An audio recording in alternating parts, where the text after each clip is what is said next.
अस्सलामुअलैकुम। सलीम बुखारी शो से मैं हूं ज़ैनब जतोई। मेरे साथ मौजूद हैं सलीम बुखारी साहब। अस्सलामुअलैकुम। जी वालेकुम अस्सलाम।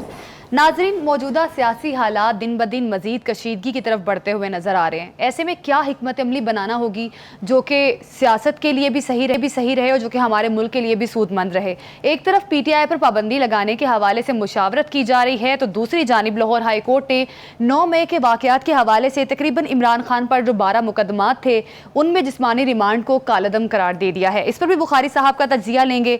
नेतन्याहू का अमरीकी कांग्रेस में खिताब सामने आया है, इसमें उन्होंने किन चीज़ों पर बातचीत की है, इस पर भी हम लोग तज्जिया लेंगे बुखारी साहब का। और साथ ही साथ बिजली के बढ़ते हुए बिल अवाम पर कितना बड़ा बोझ डालने जा रहे हैं, इस पर भी बुखारी साहब आज हमें शो में बताएंगे। बुखारी साहब, जिस तरह से 9 मई के मुकदमात थे इमरान खान पर, उसमें आज लाहौर हाई कोर्ट का फैसला सामने आया है, जिस्मानी रिमांड को कालअदम करार दे दिया है। कितना बड़ा रिलीफ है ये PTI के लिए? देखिए, इसके दो एस्पेक्ट्स हैं। एक एस्पेक्ट तो ये है कि PTI को रिलीफ मिल रहा है तसलसल के साथ, चाहे वो इस्लामाबाद हाई कोर्ट है, चाहे वो सुप्रीम कोर्ट है, चाहे वो लाहौर हाई कोर्ट है। और ये अब से नहीं हो रहा है, बहुत देर से हो रहा है। और अगर मैं कहूँ कि ये 2014 के बाद से हो रहा है, धरने के बाद से, तो ये भी कोई गलत नहीं है। इसके बेपनाह शवाहद मौजूद हैं, बेपनाह बार इसके ऊपर बात हो चुकी हुई है। चाहे वो साकबी कोर्ट थी, चाहे वो खोसवी थी, चाहे गुलजारी थी, चाहे बंदयाली थी, वो तसलसल के साथ ये सब कुछ हो रहा है। और अब ये जो मिसालें हमारे सामने आ रही हैं, इसमें मेरिट्स कहीं नहीं है। इसमें बस रिलीफ देना, जो मर्ज़ी आप कर लें, बस मामला लाएं सही हमारे पास। वो हमने कल भी कहा था कि आवाज़ें दे दे कि कंडक्टरों की तरह से बुलाया जाता है कि आ जाए हमारे पास ले आएँ। रात को 2 बजे तक सुप्रीम कोर्ट की रजिस्ट्री लाहौर की खुली रहती है, और पता चला ताख़ीर इसलिए है कि वो पटिशन अभी लिखी जा रही है। आप अंदाज़ा करें, कभी किसी दुनिया में ये होता है कि पटिशन अभी तैयार नहीं हुई है और रात के 2 बजे सुप्रीम कोर्ट की रजिस्ट्री खुली हुई है, इंतज़ार कर रही है कि वो आएंगे। एनीवे, ये बेपनाह, मैंने कहा है कि मैं अगर मिसालें देने बैठूँ इसके ऊपर तो बहुत वक्त इसके ऊपर लग जाएगा। तो हम देख रहे हैं ये कि ये एक के बाद दूसरा रिलीफ उनको मिल रहा है। इसने 2 तरह की सूरत हाल जो है वो पैदा कर दी है। एक तो ये कि प्रोसिक्यूशन के लिए और मुश्किल से मुश्किल होता जा रहा है, क्योंकि वो जो भी जवाब लेके आते हैं उसको उठा के अगर बाहर फेंक दिया जाएगा तो प्रोसिक्यूशन अपना काम नहीं कर सकती। तासुर ये उभरता है कि ये सारे केसेस जाली हैं, इनमें प्रोसिक्यूशन के पास कुछ नहीं है, जो कि हकायक पर मबनी नहीं है। ठीक है जी। अच्छा बुखारी साहब, जिस तरह से आपने भी बात की है कि PTI को रिलीफ दिया जा रहा है, और अगर देखा जाए तो किसी भी सियासी पार्टी से रिलेटेड जब भी कोई फैसला आता है तो जो अपोजिट पार्टी होती है वो यही कहती है कि ये अदलिया का लाडला है, इसलिए इसके हक में फैसला आया है। देखिए, तो ये तो हर सियासी पार्टी कहती है कि हमारे मनपसंद फैसले आए। देखिए, ऐसा नहीं है। हमारी जिस पार्टी की हम इस वक्त बात कर रहे हैं ना, उनका वतीरा ये है कि अगर उनके हक के खिलाफ, उनके मर्जी के खिलाफ फैसला आए तो व्हीकल्स के ऊपर तस्वीरें लगाएं और जूतियां बरसाएं उनके ऊपर। अच्छा। अगर आप कहें तो मैं आपको इसकी वीडियोस कह देते हैं प्रोड्यूसर साहब से, वो दिखा दें। लंदन में क्या हुआ था आपको याद होना चाहिए, जब रात को अदालत खुली थी उसका क्या बतंगड़ बनाया गया था, वो भी आपके सामने है। तो जो अदालत उनके हक में फ़ैसला करे वो ठीक है, जो उनके खिलाफ फ़ैसला करे उसकी ऐसी की तैसी। तो ये हमने माजी में नहीं देखा है। सियासी जमातों के खिलाफ फ़ैसले होते हैं, उनकी अपीलें भी होती हैं, लेकिन इस तरीके से जजेस की तस्हीक और फैसलों की तस्हीक कभी नहीं हुई। तो बुखारी साहब, खाली PTI तस्हीक कर रही है जजेस के फैसलों की? देखिए, मैं अर्ज़ करूँ आपसे कि तस्हीक के लेवल में भी फ़र्क है। ठीक है। एक ये हो सकता है कि फ़ैसला हो और आप ये कहेंगे जी ये हक के मुताबिक नहीं हुआ है। देखिए, हम इसके ऊपर नज़रसानी में जा रहे हैं। एक ये है कि आप जजेस की ऐसी तैसी कर दें और जो आपके मुँह में आए वो आप कह दें, जो आप कर सकते हो वो आप कर लें, तो बहुत फ़र्क है दोनों में। मैं बिल्कुल आपकी इस बात से इत्तफाक करता हूँ कि जो भी मुतलका पार्टी होती है, मुतासरा पार्टी उसको हम कहें, वो कहती ज़रूर है सब कुछ, लेकिन कुछ कहने में और जो मैंने मिसालें आपको दी हैं उसमें बहुत फ़र्क है। अच्छा बुखारी साहब, ये जो फोटोग्रामेटिक टेस्ट उस दिन आपने डिटेल में बताया भी था कि ये है क्या, अब ये फोटोग्रामेटिक टेस्ट के हवाले से भी जज साहब ने कह दिया कि ठीक है। देखिए, मैं ये सिर्फ एतराज़ ये है कि जो मुजरमों का या मुलजमों का आर्गूमेंट है वो जजेस के रिमार्क्स नहीं बनने चाहिए। मैं एज ए लॉ स्टूडेंट मैं ये कह रहा हूँ कि आप जज जो है वो वकालत नहीं शुरू कर सकता किसी भी पार्टी की। हम ये देख रहे हैं कि जिस तरह के क्लमजी आर्गूमेंट्स लेके वकला आते हैं, वो जजेस के रिमार्क्स में कन्वर्ट हो जाते हैं और फिर इसी लिहाज से फैसलों को मुतासर करते हैं। इसके ऊपर बहुत तवील बहस हो सकती है, जितनी भी करना चाहें हम। अब ये है कि दो जजेस जो हैं, एक लाहौर अपने इस्लामाबाद हाई कोर्ट के हैं और दूसरे सुप्रीम कोर्ट के चीफ जस्टिस हैं। दोनों के बारे में आपको पता है पार्टी का रवैया क्या है। दोनों के खिलाफ उन्होंने अदम एतमाद जो है उसका इजहार कर दिया है, क्योंकि दोनों के सामने ही अहम फैसले, अहम केसेस हैं। मुझे इस बात की बड़ी खुशी है कि जो इस्लामाबाद हाई कोर्ट के चीफ जस्टिस हैं उन्होंने तो उठा के ये एतराज़ फेंक दिया बाहर। उसने कहा ये बहुत क्लमजी आर्गूमेंट है, इस तरह तो फिर किसी केस का कभी फैसला ही नहीं होगा। चीफ जस्टिस साहब जो हैं उनकी बदकिस्मती कह लीजिए या शूमिया किस्मत कह लीजिए कि उनके खिलाफ वो पार्टी तो है ही, लेकिन जजों की अक्सरियत भी जो है उस पार्टी के साथ मिल के कह लीजिए या अगर नहीं मिली है इसके बावजूद भी उनका घेराव किए हुए हैं। बहुत सारी मिसालें इसके हवाले से भी दी जा सकती हैं। हमने कभी ये नहीं सुना कि सुप्रीम कोर्ट की प्रोसीडिंग्स हो रही हों और चीफ जस्टिस साहब उसकी सदारत कर रहे हों तो जजेस क्रॉस क्वेश्चनिंग में पड़ जाएं। जजेस चीफ जस्टिस की बात को टोक के अपना पॉइंट ऑफ व्यू दें, ये कभी नहीं होता। ये भी अब इस वक्त हो रहा है। लेकिन मेरा ख्याल है इसको ज़रा हम थोड़ा सा और एक तरीके से देख लेते हैं। अच्छा, ये जो असल इशू है इलेक्शन कमीशन। हाँ, इलेक्शन कमीशन मैं ज़ाती तौर पे समझता हूँ now is a victim as an institution of the government और ए कॉन्स्टिट्यूशन इंस्टीट्यूशन। वो अपना काम करने में अब आज़ाद नहीं रहा है, इसलिए कि उसके जो फैसले हैं उसको उठा के फेंका जा रहा है। मैं आपको एक अहम मिसाल दे देता हूँ कि जब ये फैसला सुप्रीम कोर्ट ने किया था कि नहीं जनाब ये सारी सीटें जो हैं इनको दे दें पीटीआई को, जो कि पटिशन में नहीं था, मेरा ख्याल था सुप्रीम कोर्ट को चाहिए था एक जज, निगरान जज मुकर्रर कर देते। ये भी रवायत है ना, आपको याद है ना पनामा में क्या हुआ था। हाँ जी। तो निगरान जज मुकर्रर कर देते और पीटीआई के कम से कम इंटर पार्टी इलेक्शन तो करवा देते ना जी। ये जो जिस चीज़ से वो मुसलसल भाग रहे हैं, जो पिछले पिछमाजी में जो 2-3 क्वेश्चन पार्टी के अंदर हुई उनको खान साहब ने नहीं माना, और जो उन्होंने चलते फिरते की उनको इलेक्शन कमीशन ने नहीं माना। तो एक कंट्रोवर्सी तो ये है। तो बुखारी साहब, इलेक्शन कमीशन को अब सुप्रीम कोर्ट का फैसला तो मान लेना चाहिए। जैसे 39 अरकान को असम्बली का हिस्सा बनाने के हवाले से उन्होंने तस्लीम कर लिया कि ठीक है ये 39 अरकान असम्बली का हिस्सा हैं, लेकिन 41 के खिलाफ रिट भी दायर कर दी सुप्रीम कोर्ट में जाके। तो अभी जो सीधा ऑप्शन, एक बेहतर ऑप्शन क्या है इलेक्शन कमीशन के पास इस वक्त? मेरे ख्याल से इसको भी हम थोड़ा सा मेरिट्स पे देख लेते हैं। ठीक है। पहली बात तो ये है कि सुप्रीम कोर्ट का वो फैसला जो है उसकी अगर आप तफसील पढ़ें तो आपको पता चलेगा कि ये फैसला बुनियादी तौर पर इलेक्शन कमीशन के खिलाफ है। अच्छा, ठीक है, इसलिए कि उन्होंने कहा कि आपने एलोकेशन ऑफ सीट्स गलत की थी, आपको ये पार्टी का इलेक्शन मान लेना चाहिए था, आपको ये इलेक्शन सिंबल वापस नहीं लेना चाहिए था। तो इलेक्शन कमीशन हो गया ना जी डिफॉल्ट पर। तो अच्छा, अब इलेक्शन कमीशन के पास क्या रास्ते हैं? उसके पास 2 रास्ते हैं। एक तो वो ये कि आंखें बंद करके वो सुप्रीम कोर्ट का जो हुक्म है उसकी तामील करें और अपनी जान छुड़ा लें। अच्छा। और दूसरा ये है कि वो उसको जहाँ गुंजाइश मौजूद है उसको चैलेंज करें। अब उन्होंने किया क्या है? उन्होंने किया कि जी उन्होंने कहा हम तो यानी अपनी इंटेंशन जाहिर कर दी कि हम तो सुप्रीम कोर्ट के फैसले पर मनोअन अमल कर रहे हैं। ठीक हो गया जी, दिस इज़ 1। 2 क्या है कि जी ये 39 लोग जो हैं इनके तो हमारे पास वो एफिडेविट या वो कंसर्निंग डॉक्यूमेंट या सर्टिफिकेट जो है वो मौजूद है, इसलिए हम इनको तो नोटिफाई कर रहे हैं। मगर ये 41 जो बंदे हैं इनका कोई पता नहीं, को वाले वारस नहीं है, इनके ये सुन्नी इत्तेहाद के हैं, ये पीटीआई के हैं, ये किसके हैं, ज़रा इसकी ज़रा वजाहत कर दीजिए। अब ये जो है इससे मामला लटकेगा, ये फौरी तौर पर तो फैसला होने वाला नहीं है, ठीक है ना। ये मामला जो ज़रा आगे जाएगा। दूसरा रास्ता वो भी उतना ही मुबहम है कि आप बाई द बुक जाने का फैसला कर दें। इलेक्शन कमीशन ये फैसला करे कि मैं तो बाई द बुक जाऊंगा। ये बाई द बुक थोड़ा सा एक्सप्लेन करना जरूरी है। हाँ जी बिल्कुल। बाई द बुक किस तरह से? बाई द बुक ये है कि मिसाल के तौर पे सिविल एविएशन अथॉरिटी है, अच्छा, वो ये कहती है कि जी हम आपको हड़ताल का राइट नहीं है, यानी आप हड़ताल नहीं कर सकते हैं। क्यों? क्योंकि एसेंशियल सर्विसेज एक्ट के तहत कुछ महकमे ऐसे होते हैं जो सेंसिटिव नौयत के होते हैं जिसमें सरकारी सतह पर यानी ऑफिशियली स्ट्राइक नहीं हो सकती। दूसरा उनके पास रास्ता ये होता है कि वो कहते हैं अच्छा आ जाओ फिर ना, we will go by the book. अब जब बाय द बुक जाने की बात होगी तो फिर लेने लगेंगी, फिर ताखीर होगा। तो यही 2 रास्ते इलेक्शन कमीशन के पास भी हैं। तो क्या अब इलेक्शन कमीशन इस मामले को मजीद ताखीर का शिकार करना चाह रहा है? नहीं, ताखीर का इसको आप देखें ना, ड्रैग आउट करेंगे तो these are 2 different ways of looking at it. हाँ बिल्कुल। एक ये है कि इलेक्शन कमीशन कहता है कि जनाब मैं बाय द बुक जा रहा हूँ, ये 39 बंदे जनवन है, मैंने नोटिफाई कर दिए हैं, 41 का कुछ पता नहीं, तुसी दसो। मगर ये बात यहाँ ख़त्म नहीं होगी।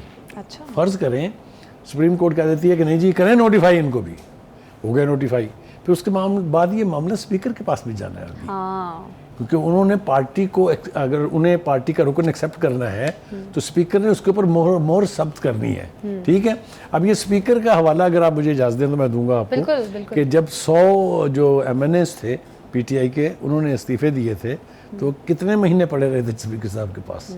कभी उन्होंने कहा मैं ज़ाती तौर पर एक एक को बुला के तस्दीक करूँगा, कभी उन्होंने कहा कि पहले तो आपने कहा था कि जी ये हम इनको फौरी तौर पे तस्लीम करें, अब आप कह रहे हैं ये हमें वापस दे दें, 9 महीने लग गए। ठीक है, तो ये एक दूसरा रास्ता है जो इख्तियार, मेरे ख्याल से बेटर सेंस मस्ट प्रिवेल। ना ही तो सुप्रीम कोर्ट के फैसलों से ये तासुर उभरना चाहिए कि किसी ख़ास पार्टी को जो है वो फेवर किया जा रहा है, और ना ही इलेक्शन कमीशन को किसी तरह से पार्टीजन नज़र आना चाहिए। असूली तौर पर दोनों ही आइनी इदारे हैं और उन्हें अपनी आइनी हदूद का यानी को रिस्पेक्ट करना चाहिए, उसके मुताबिक अपने आप को कंडक्ट करना चाहिए।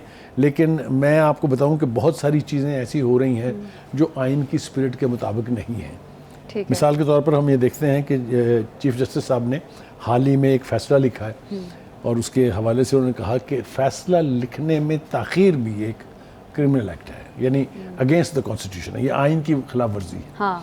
और ये हवाला उन्होंने दिया है काजी फाइजी साहब ने एक फैसला किया था, मगर हाँ, वो लिखने में उनको कितने दिन लग गए जी, उनको कोई 233 दिन लग गए वो फैसला लिखने में, जबकि वो कहते हैं कि मेरे पास ये 18 जुलाई को आया था, मैंने 19 जुलाई को इसके ऊपर फैसला लिख के दे दिया है। कहने का मतलब ये है कि अगर हम इस इस्तिलाह को माने कि justice delayed is justice denied, बिल्कुल, तो फिर ये जो पेंडेंसी जो पड़ी है ना, क्योंकि हमारे पास फोकस सिर्फ एक पार्टी के केसेस हैं, सुप्रीम कोर्ट हो, इस्लामाबाद हाई कोर्ट हो, लाहौर हाई कोर्ट हो, उनका ख्याल ये है कि बस इंसाफ जो है वो चूँकि नाम है पार्टी का तरीके इंसाफ, इसलिए इंसाफ को महदूद कर देना चाहिए तरीक PTI तक।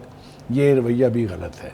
और भी बहुत सारे केसेस पड़े हुए हैं, मैंने कल भी जिक्र किया था, 55,000 केसेस तो सिर्फ सुप्रीम कोर्ट में पड़े हैं। हाँ। और ऐसी गंभीर नौयत के हैं कि 2900 अरब रुपए तो सिर्फ गवर्नमेंट के एक्सचेकर में जाएगा अगर फैसले कर दिए जाएं। तो एक तो ये रविश भी देखिए ना, आज आपने एप्लीकेशन दी है, कल सुबह के लिए फिक्स हो गई है। हाँ। ये बाकियों के साथ तो नहीं होता कि बाकी पाकिस्तानी शहरी नहीं है। हाँ। ये बाकी पॉलिटिकल पार्टीज नहीं थी। आपको पता है कि मुलाकात की इजाज़त 14 दिन 15 दिन नहीं मिलती थी। यहाँ आपने जेल को सेक्रेटेरिएट बना दिया हुआ है पार्टी का। तो मतलब कहने का ये रवैये अगर इख्तियार किए जाएंगे या बरकरार रहेंगे तो आवाज़ें तो उठेंगी, चाहे वो किसी सिम से उठे, मीडिया से उठे, सोशल मीडिया से उठे या आवाम की तरफ से उठे। इसलिए मेरा ख्याल ये है कि आइनी इदारों को अपनी आइनी हदूद। अच्छा बुखारी साहब, ये जिस तरह से अभी आपने बात भी की है कि जेल को सेक्रेटेरिएट बनाया गया है, लेकिन PTI कारकुनान तो कहते हैं कि वो एक नॉर्मल मुल्जिम की तरह जेल काट रहे हैं। हाँ, वो मेरे ख्याल से उन्होंने वो पिक्चर्स और वो वीडियोस जो सुप्रीम कोर्ट में पेश की गई थी वो शायद देखी नहीं है। अच्छा, ठीक है। अच्छा बुखारी साहब, एक और चीज़, लाहौर हाई कोर्ट का जो आज की जो हेयरिंग हुई इस केस में 9 मई के 12 मुकदमात में जिस्मानी रिमांड पे जो उन्होंने कालादम करार दे दिया है, बुखारी साहब जो आज प्रोसिक्यूटर जनरल ने जो आर्ग्यूमेंट्स किए, जो जज साहब ने किए, ये जो फोटोग्रामेटिक टेस्ट हो गया, वॉइस चेकिंग और इस तरह वाले जो टेस्ट होते हैं, क्या मुल्जिम के पास ये अथॉरिटी होती है, क्योंकि आपने तो लॉ भी किया हुआ है, तो क्या मुल्जिम के पास ये अथॉरिटी होती है कि वो किसी ऐसे टेस्ट के लिए इनकार कर सके?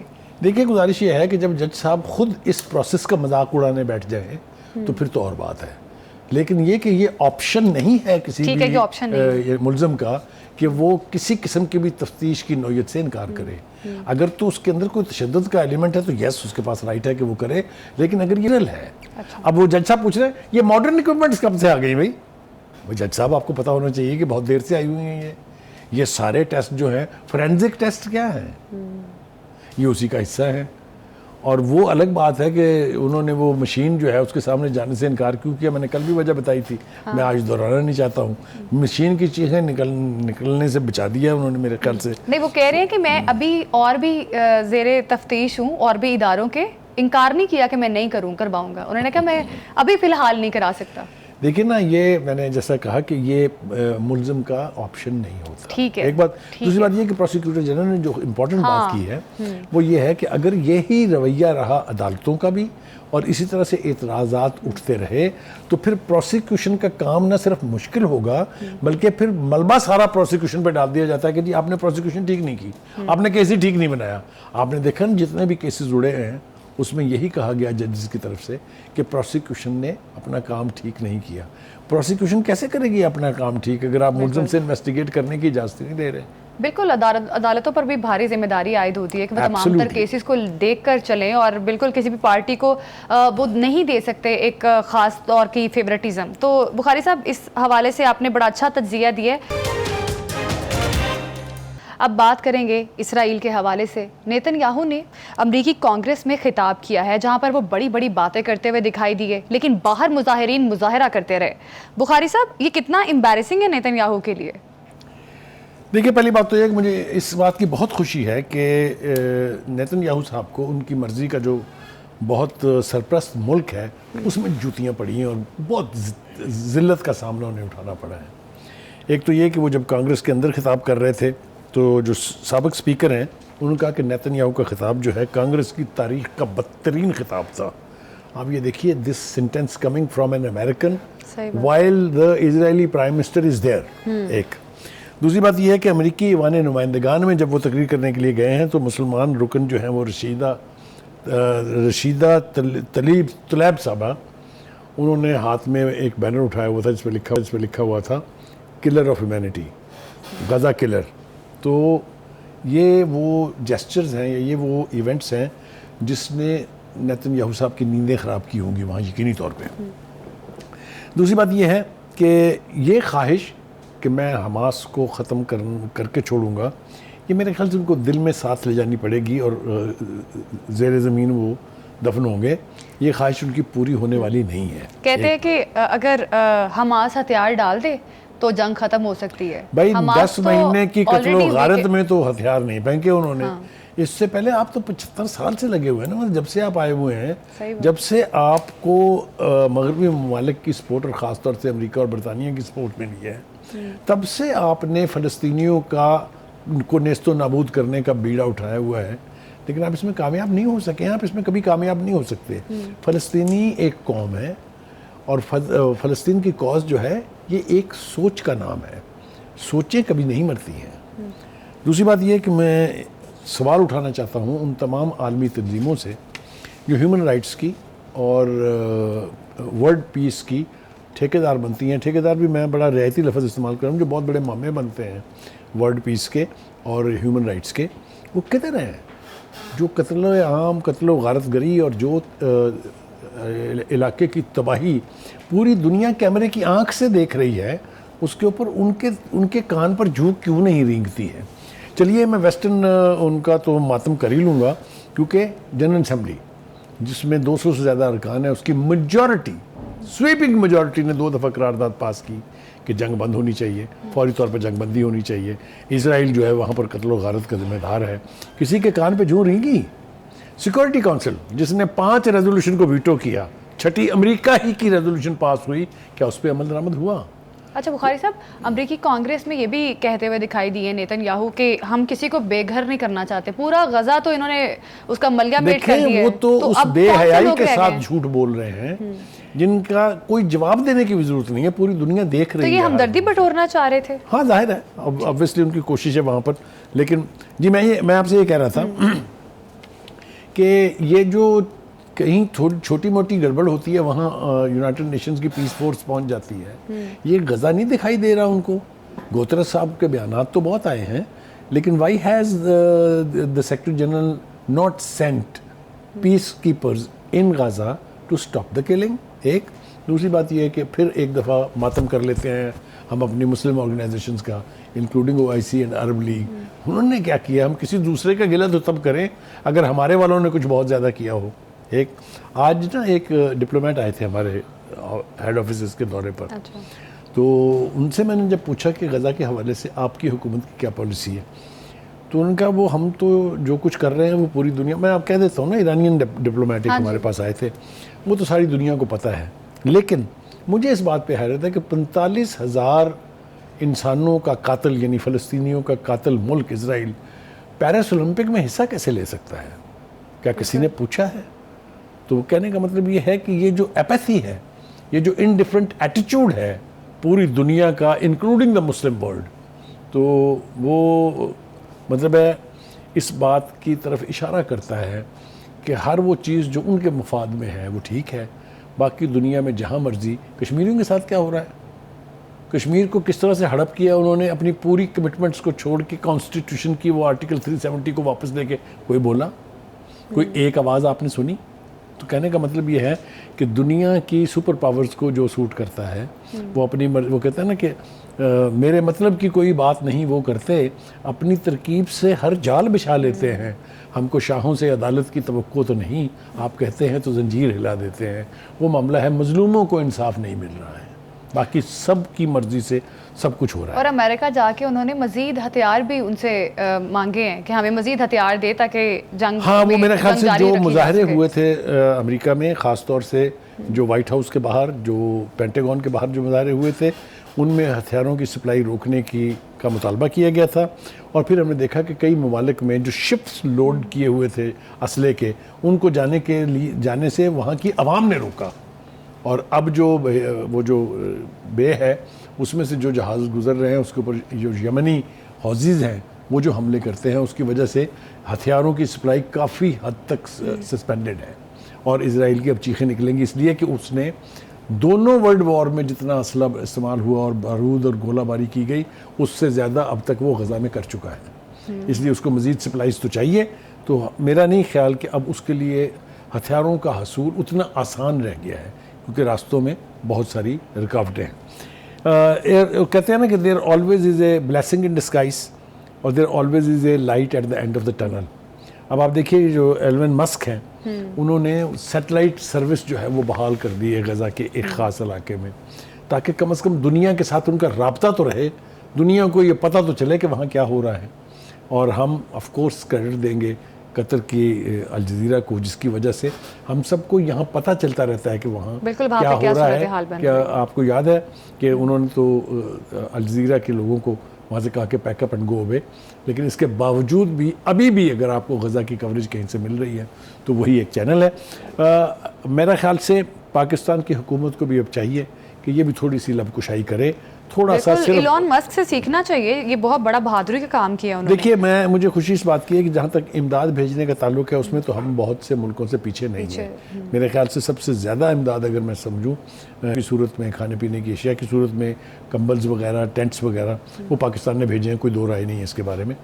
अभी भी जमात इस्लामी धरना दे रही है फ़लस्तीनियों के हक़ में, आवाज़ें उठ रही हैं यहाँ, अवाम की जो पल्स है वो अपने फ़लस्तीनी बुखारी साहब, अमेरिकी सदर जो बाइडन से भी मुलाकात की है इन्होंने, तो क्या लगता है जंग बंदी का कोई रास्ता निकलेगा? देखिए, बुनियादी तौर पर जो मेरी अंडरस्टैंडिंग है वो ये है कि जो बाइडन नाराज़ है उनसे, क्योंकि जो उनकी रेजोल्यूशन थी, जो अमेरिका की रेजोल्यूशन पास हुई है, उस पर भी उसने अमल दरामद नहीं किया है। हाँ। तो कहीं ना कहीं थोड़ी सी बदमज़गी इजराइल और अमेरिका के, अब देखना ये है कि मुलाकात में क्या फैसले होते हैं जब मुलाकात होती है दोनों की। एब्सोल्युटली ठीक है बुखारी साहब, ये बड़ी बेहतर बात आपने कही है कि ये तमाम तर चीज़ें जो हैं ये बैठकर टेबल टॉक करके हल हो सकती हैं। और बड़ी बड़ी बातें तो कर दी हैं इन्होंने आके, नेतन्याहू साहब ने, लेकिन जब उस पर अमल दरामद करेंगे तो फिर ही कोई वे आउट निकलेगा। और पीसफुली जितनी चीज़ों को कर सकते हैं उतना बेहतर है। प्रोग्राम में बात करेंगे अब बढ़ती हुई बिलों के हवाले से। बिजली दिन ब दिन महंगी होती जा रही है, आवाम के लिए 2 वक्त की रोटी खाना मुश्किल हो गया, लेकिन ये जो बिल दिन ब दिन बढ़ते मिलते हैं आवाम को, वो आवाम के लिए कितनी बड़ी मुश्किल है। बुखारी साहब, रवा माली साल बिजली की कैपेसिटी पेमेंट्स का तखमीना लगाया गया है, इस बारे में आप क्या कहेंगे?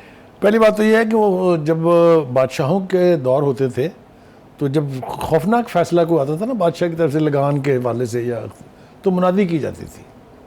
मेरे ख्याल से मैं आज वो रोल अदा करना चाहता हूँ और मैं मुनादी करना चाहता हूँ कि तगड़े हो जाएं, जो जुलाई के बिल आएंगे ना अगस्त में, उसको दुआ पढ़ के हाथ लगाएं, क्योंकि ये इम्कान मौजूद है कि आप बिल देखें और आप पर सख्ता तारी हो जाए और आप उस कैफियत में अल्लाह को प्यारे हो जाए, ये भी मुमकिन है। इसलिए कि जिस आदमी की टोटल इनकम 20,000 है, उसको अगर 45,000 रुपये का बिल आप भेजेंगे तो आप सोच लें कि उसके साथ क्या बनेगी। एक बात।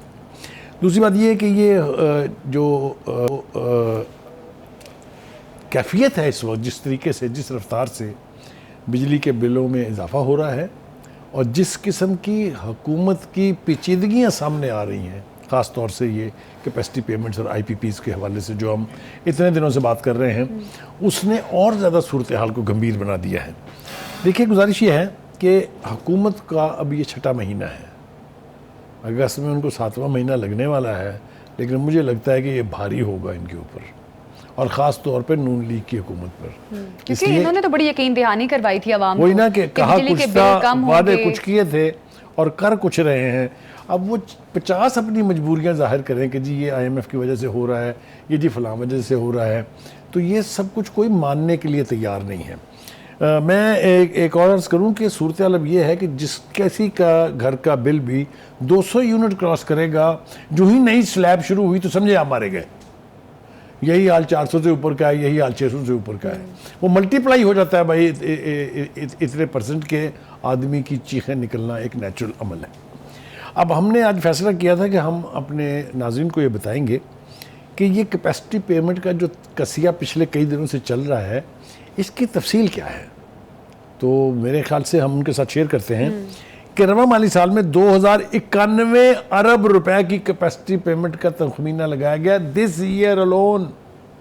उसकी ब्रेकअप जरा है, जौहरी प्लांट्स को सबसे ज़्यादा 465 अरब 70 करोड़ रुपए की कैपेसिटी पेमेंट होगी। तवज्जो करें, वो बिजली हम उनसे लें ना लें, पैसे हमने देने ही देने हैं। पन बिजली प्लांट्स की कैपेसिटी पेमेंट का तखमीना 446 अरब 40 करोड़ रुपए है। दरामदी कोयले के पावर प्लांट्स जो हैं, उनकी कैपेसिटी पेमेंट का तखमीना 395 अरब 40 करोड़ है। थर कोल पावर प्लांट्स का 256 अरब रुपए कैपेसिटी पेमेंट है। LNG पावर प्लांट्स की कैपेसिटी पेमेंट का तखमीना 168 अरब रुपए लगाया गया है। हवा से बिजली पैदा करने वाले पावर प्लांट्स के लिए 168 अरब रुपए, फर्नेस ऑयल के लिए 81 अरब 33 करोड़ रुपए, गैस पावर प्लांट्स के लिए 61 अरब 21 करोड़ रुपए, सोलर पावर प्लांट के लिए 41 अरब 63 करोड़ रुपए, और गन्ने की फूक से जो बिजली बनेगी उसके लिए 6 अरब 90 करोड़ रुपए। ओ फॉर गॉड सेक, ये कैमरामैन अगर दिखा सके मेरे हाथ में ये जो कुछ है, ये इससे क्या बनेगा, कैसे आवाम को रिलीफ मिलेगा, कोई सवाल ही पैदा नहीं होता। ये सब कुछ जो है, ये IPPs के हवाले से भी हम अपने नाज़रीन के साथ शेयर कर चुके हैं कि खुदा के वास्ते ये दुनिया में कहाँ होता है कि आप एक चीज़ मुझे सप्लाई नहीं कर रहे हैं लेकिन मुझसे पैसे ले रहे हैं। कर रहे हैं लोग। ये इतना बड़ा स्कैंडल बन चुका है अब। इस स्कैंडल से नून लीग की हुकूमत, अब करना क्या है, अवाम क्या करे? मैं आपको एक बात और बता दूं, नून लीग को ये सारा मलबा समेटना पड़ेगा, इसलिए कि People's Party has played smart. उनका हम आपकी हुकूमत का हिस्सा नहीं बनेंगे। जब प्रेशर बढ़ेगा नून लीग के ऊपर तो आप देख लीजिएगा पीपल्स पार्टी एक तरफ खड़ी होकर मुस्कुरा रही होगी। एक तरफ, एक तो ये है। दूसरी बात यह है कि हमने ये तजवीज़ नहीं किया था, बल्कि इसका रास्ता ही ये है कि आप इन IPPs के साथ दोबारा मिलकर उन्हें कहें खुदा के वास्ते इस अवाम पर रहम करें, ये हमसे डिस्कस कर लें, रिवाइज़ कर लें, कोई एक लमसम अमाउंट लेके हमारी जान छोड़ दें। इसलिए कि अजीब व गरीब इत्तफाक है कि जहां हमें पैसे बच सकते हैं, मिसाल के तौर पे ईरान गैस पाइपलाइन, वो अगर आ गई होती तो हम 50,000 मेगावाट बिजली आराम से पैदा कर रहे होते, और वो कीमत आपको पता है क्या पड़ती, 4 रुपये पर यूनिट। आप तसव्वुर करें ज़रा। लेकिन हमने अपने आका अमेरिका को खुश करने के लिए उस गैस लाइन पाइपलाइन प्रोजेक्ट को हाफ वे थ्रू छोड़ दिया है।